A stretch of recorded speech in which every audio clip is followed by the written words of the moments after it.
전북의 막 걸러낸 이슈를 잘 빚어 전달해드립니다. 막걸리 시작합니다. 네, 먼저 묵은 이슈는 새로운 관점으로, 또 묻힌 이슈는 새로운 관심으로 이슈픽 정상학 기자와 함께합니다. 어서 오십시오. 네, 안녕하십니까. 네, 바로 첫 번째 이슈픽부터 확인하겠습니다. 네. 고향사랑 기부제를 이슈픽, 첫 번째 이슈픽으로 네네. 들고 나오셨는데, 일단은 뭐 제목은 배보다 배꼽이 더 크다. 뭐 내용을 좀 살펴보기로 하고, 먼저 네네네. 전상학 기자, 네, 고향사랑 기부 하십니까? 지금 하지 않고 있습니다. 지금 하지 않고 있다는 것은 앞으로 할 앞으로, 계획은 있다. 네, 계획은 있습니다. 이게 네네네. 기본적으로 살펴보면 고향사랑 기부제가 일단은 네네네. 일반 뭐 도민들, 네네. 시청자분들도 네, 알고 계신 분들 네네. 이제는 많이 있겠지만 네네네. 10만 원까지는 전액 세액공제가 네, 맞습니다. 되잖아요. 그래서 네네네. 연말정산 직장인들 같은 경우는 네네네. 연말정산 할 때도 세액공제가 되니까 다시 돌려받을 수 있는 네네네. 거고, 맞습니다. 또 거기에다가 3만 원 상당의 답례품까지 받을 수 있어서 네네. 10만 원을 내고 13만 원을 돌려받는 네네. 거기 때문에 그렇죠. 네. 사실은 안 할 이유가 별로 없어요. 네네, 맞습니다. 그런 게 이제 사실 고향사랑 기부제인데, 네네. 오늘 제목을 보니까 배보다 배꼽이 더 크다 이렇게 네네. 정했는데, 자, 이렇게 배보다 배꼽이 더 크다라는 얘기가 나온 이유 간단하게 설명 좀 해주십시오. 네, 사실 고향사랑 기부제는 우리 전북에서 시작됐다고 해도 과언이 아닐 정도입니다. 그렇죠. 그 전북 도의에서 이게 벌써 한 10년 전 정도, 7, 8년 정도 됐죠. 네. 전북 도의에서 공개적으로 제안을 하면서 전국 지방의회가 동의를 했고요. 지지선언을 했고, 또 그리고 좀 전에 답례품 말씀하셨지 않습니까? 그래서 전국의 농어민 단체들이 지지 선언을 하면서 이게 입법화가 됐고 법제화됐고 2023년부터 전국적으로 시행되는 그런 계기가 됐습니다. 그래서 우리 그 본향이 바로 전북이라고도 할 수가 있는데, 문제는 좀 전에 말씀하셨듯이 최근에 지금 벌써 이제 올해로 3년 차로 접어들고 있지 않습니까? 그렇죠. 지난 2년간의 실적을 비교해 봤더니 이게 과연 필요한지 실효성 논란에 빠졌다는 겁니다. 그래요? 바로 핵심은 바로 과도한 홍보비가 지금 문제 화근이 되고 있습니다. 네. 이런 겁니다. 좀 전에 말씀드렸듯이 2년간 모금을 해왔지 않습니까? 네. 우리 전북 지역 같은 경우 살펴보니까 도청 그리고 14개 시군청이 있지 않습니까? 이렇게 15개 지자체가 모금한 모금액을 합산해 보니까 네. 총 178억 원으로 이렇게 집계가 됐습니다. 네. 문제는 좀 전에 말씀드렸듯이 그렇다면 도대체 광고 홍보비가 얼마나 든 거야라고 궁금하지 않습니까? 네네. 바로 조사해 보니까 전체 23%, 즉 41억 원에 달하는 것으로 이렇게 아하. 파악이 됐습니다.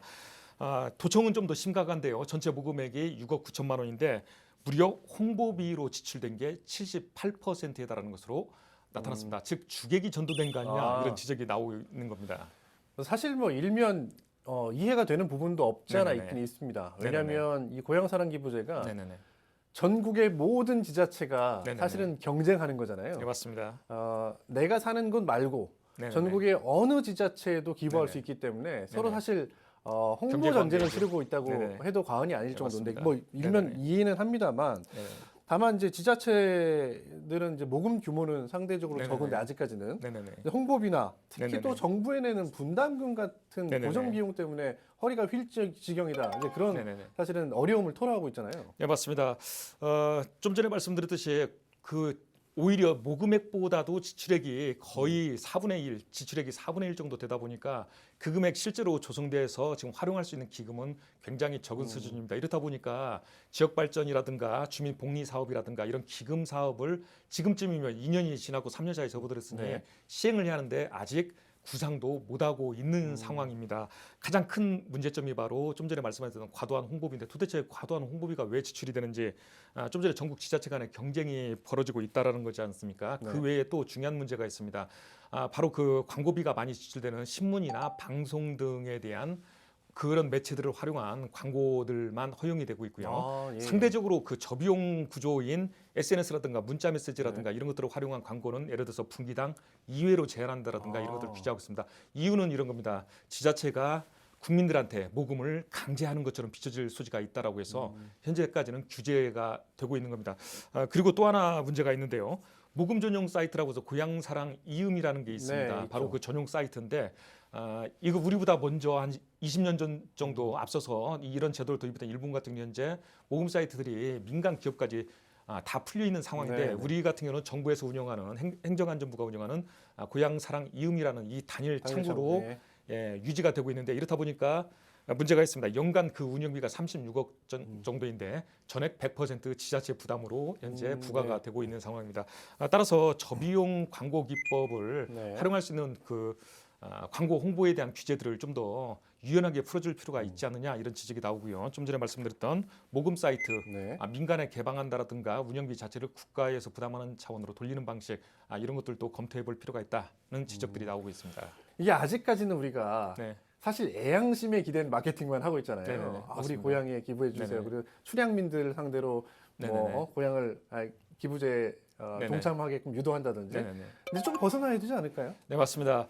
우리 전북 지역 그동안에 도대체 그 기부하시는 분들이 어디에 사시는지 궁금해서 좀 조사를 한 게 있습니다. 네네. 그리고 사실은 이제 여러 가지 좀 전에 말씀드렸던 그런 홍보비 문제나 이런 것 때문에 여러 가지 그 조사들을 했는데요. 작년 그러니까 2024년도 기부자들을 대상으로 해서 거주지가 어딘지 좀 살펴봤더니 네. 우리 전북 지역 기부자 전체 43%는 출향민들이 집중돼서 살고 있는 곳이 있죠. 수도권인가요? 네, 바로 수도권입니다. 아하. 수도권에서 나왔고요. 그리고 또 중요한 부분이 있습니다. 네. 좀 전에 말씀드렸듯이 애양심에만 너무 호소하는 기대고 호소하는 거 아니냐 이런 네. 지적이 있는데 바로 29% 2순위입니다. 29%가 현재 전북에 거주하고 있는 전북 도민들인 것으로 이렇게 조사가 됐습니다. 즉 예. 전체 72%가 그 수도권에 살고 있는 출향민들 그리고 현재 전북에 거주하고 있는 전북 도민들로만 채워지고 있다라는 겁니다. 따라서 이런 그 단순 그 애양심에만 호소할 게 아니라 사실은 원래 이 고향사랑 기부금은 출향인들로만 대상으로 하려고 네. 하다가 이게 좀 전 국민으로 확대가 됐는데 그런 취지를 좀 더 살려서 기부자들이 좀 더 다양하게 나올 수 있도록 네. 다른 홍보 기법을 좀 개발해야겠다 이런 네. 지적들도 좀 나오고 있습니다. 좋습니다. 다음 이슈픽 보겠습니다. 문제 팔아 억대 돈벌이를 한 간큰 현직 교사들이 있다라고 하는 네네네. 건데 최근에 감사원에서 관련된 감사를 진행했잖아요. 네, 맞습니다. 이게 사교육 업체에 시험 문제를 판매했다는 건데 네네네. 어떤 내용입니까? 네, 맞습니다. 현직 고등학교에 재직하고 있는 네. 교사들이 그 사설 학원 또는 문제집을 출판하는 간행하는 그 출판사들 있지 않습니까? 이런 그 사설 학원과 문항 거래라고 하는데요. 문항 쉽게 말하면 문제를 대신 내주고 집필을 네. 해주고 네. 돈을 받았다라는 얘기입니다. 문항 거래가 횡행하고 있는 것으로 이렇게 감사원 감사 결과 지적이 됐습니다.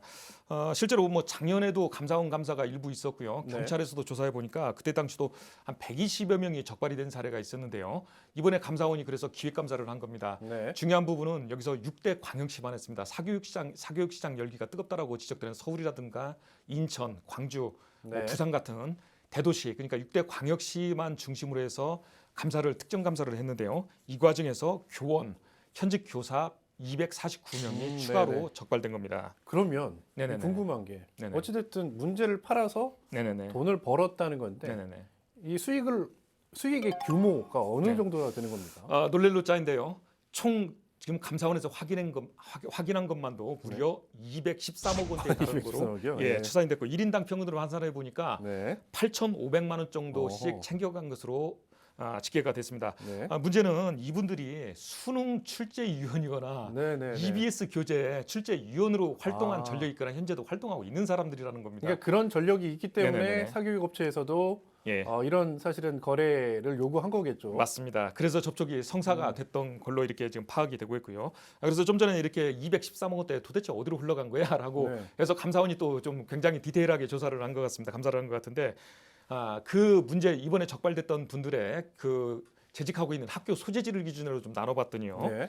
전체 서울 지역 고등학교 교사들이 75% 그러니까 160억을 챙겨간 것으로 이렇게 나타났고요. 그리고 과목별 도대체 어떤 과목에서 이런 문항 거래가 활발한 거야라고 했더니 뜻밖에도 영어나 제2 외국어가 네. 아니라 뜻밖에도 과학 과목이 전체 과학이요? 31%입니다. 예. 그리고 바로 뒤이어서 수학 27%였고요. 사회 과목에서도 뜻하지 않게 38% 정도 나왔고요. 네. 영어도 한 31% 정도 이렇게 지금 추정이 되고 있습니다. 그래요. 금액이 진짜 상당한데 전국적으로 이제 네네네. 말씀하신 건데 네네네. 저도 이제 감사원 그 감사 네네네. 결과 보고서를 봤는데 네네. 우리 지역 교사 한 분도 네네. 관련해 가지고 억대 네네. 수익을 챙겼더라고요. 네네.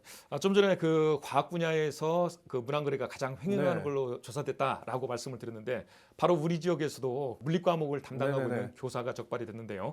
전주 지역에 있는 한 고등학교 교사인데 물리 과목을 음. 담당하고 있는 것으로 나타났는데요. 이분 역시도 수능 출제위원으로 또는 EBS 교재 집필진으로 활동했던 그런 경력이 있는 분으로 나타났습니다. 네네. 조사 결과 2019년에서 22년 사이 두 개 업체하고 총 41차례에 걸쳐서 그 문항을 사고 팔고 했는데요. 무려 이렇게 해서 부당하게 벌어들인 수익이 1억 1,300만 원 정도로 조사가 됐습니다. 결국 감사원 이런 문제를 삼아서 그 전북교육청에 징계 네. 처분을 요구를 했는데요. 좀 전에 말씀드렸듯이 6대 광역시를 조사하다가 좀 거칠게 표현하면 얻어 걸린 거지 않습니까? 네, 그렇죠. 만약에 전북 지역 전수조사를 한다고 하면 좀 더 많이 문제의 사례들이 좀 더 많아지지 않을까 그런 우려가 있습니다. 근데 사실 이제 이번 일이 무엇보다도 네. 그러니까 공교육에서 네네네. 이제 뭐 교사 활동을 한 네네네. 교사들이 이런 거래를 했다는 게 사실 좀 충격적이긴 한데 네네네. 사실 재발 방지 대책이 필요하잖아요. 네, 맞습니다. 감사원도 그래서 징계를 요구한 걸로 알고 있는데 네네네. 어떤 재발 방지 대책이 필요하다고 보십니까? 네, 맞습니다. 이번 사건의 가장 큰 문제점이 바로 그 공교육에 대한 그 신뢰성이 훼손되고 있다는 거고요. 네. 두 번째는 사교육 시장에 오히려 불을 붙이고 있다는 겁니다. 따라서 그 감사원에서도 이런 지적들이 나와 있는데요. 가장 중요한 부분이 바로 위법 사례에 대해서 엄중한 문책을 해서 재발하지 않도록 막아야 한다라는 거고요. 두 번째입니다. 교육청들이 이런 것들을 그동안에 자체 감사를 하고 있지 않습니까? 그럼에도 불구하고 이런 것들을 적발하지 못하고 네. 처벌하지 못한 것은 문제가 있다. 바로 지도 감독에 소홀하지 않았느냐. 네네. 기존의 법제도 자체가 문제가 있다라기보다는 무관심했다라고 지금 보여지는 겁니다. 이게 사실상 방치한 거 아니냐는 건데 네. 지방 교육청 차원의 지도 감독, 철저한 지도 감독이 필요할 것 같다라는 네. 바로 지적입니다. 네. 네, 저도 이제 전북교육청 취재를 해봤더니 전북교육청에서는 그런 얘기를 네네. 하더라고요. 아마 이 감사원의 감사는 네네네. 교사들의 네네. 어떤 그 국세청 자료들을 네네네. 토대로 또 하지 네네네. 않았을까 그렇게 자기들은 추정한다. 네네. 근데 우리는 그런 권한이 없어서 참 조사에 그다음에 감사에 네네. 어려움이 있다. 뭐 그런 네네. 얘기는 했는데 어찌됐든 네네. 재발 방지를 위한 지도 감독은 확실히 네네. 필요해 보입니다. 네, 다음 이슈픽 보겠습니다. 네, 참 안타까운 사건이 네, 그 그렇죠. 대전에서 벌어졌죠. 네네네. 대전의 한 초등학교에서 네네. 세상을 떠난 고 김하늘 양의 이름을 따서 최근에 이제 하늘이법이라고 네네네. 하는 법안들이 네네네. 여야가 다퉈가면서 내고 있는데 그런데 문제는 네네. 사실은 이런 수기 과정을 좀 거쳐가면서 네네네. 제대로 된 입법 절차가 있어야 되는데 네네네. 졸속 입법에 우려가 있다 그런 지적들이 많더라고요. 네, 맞습니다. 하늘 양이 안타깝게 숨진 사고가 발생하자마자 여야가 앞다퉈서 일명 그 하늘이법이라고 지금 불리고 있지 네. 않습니까? 바로 교육공무원법 개정안인데요.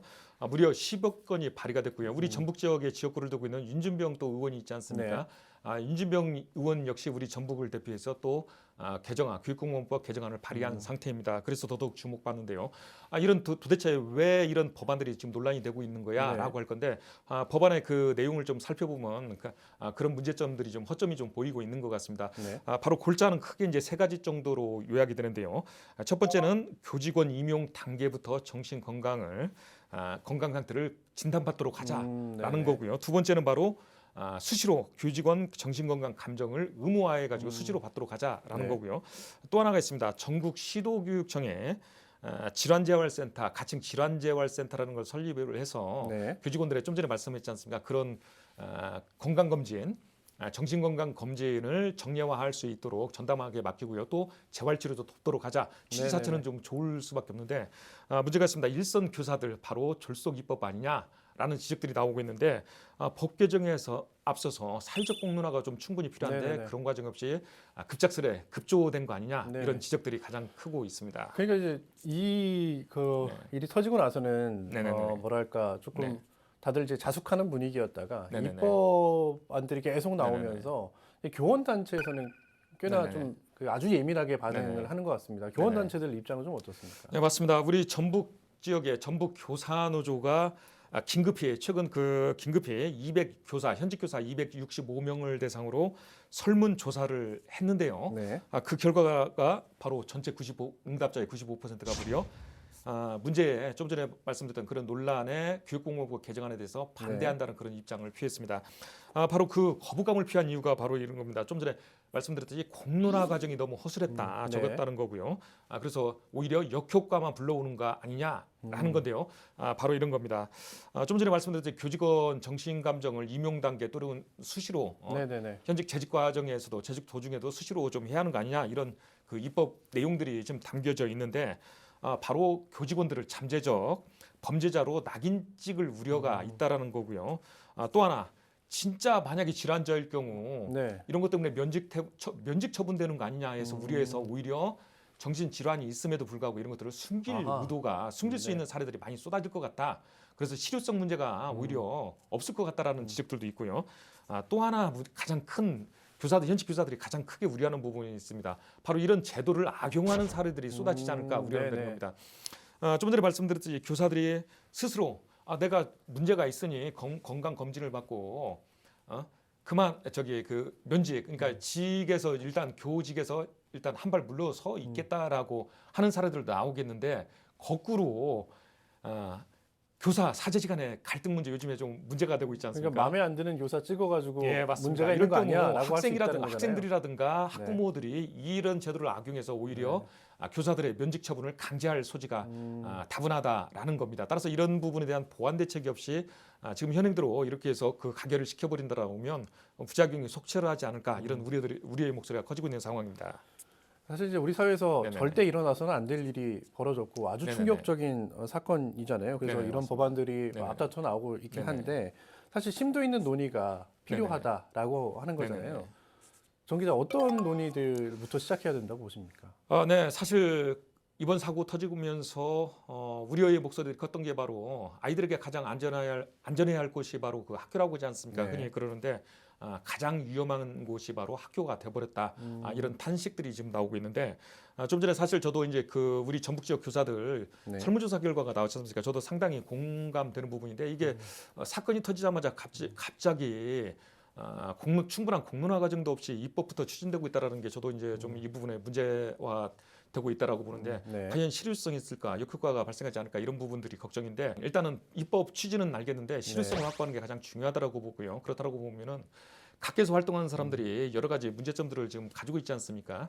따라서 그 각계 전문가들을 초청 토론회든가 국회 토론회들 많이 활발히 이루어지고 있지 않습니까? 이런 그 공론화 과정을 좀 네네. 거친 뒤에 입법을 좀 추진했으면 좋겠다 그런 생각입니다. 네. 얽혀 있는 당사자들이 워낙 많기 때문에 네네. 입장들을 좀 더 들어보는 네네네. 그런 좀 차분히 네네. 들어보는 절차도 네네. 필요할 것 같고 저는 개인적으로는 그렇습니다. 이제 이게 그 교사들이 되기 위한 뭐 여러 가지 네네. 조건들이 네네. 있겠습니다만 네네. 우리 교육의 현실은 네네.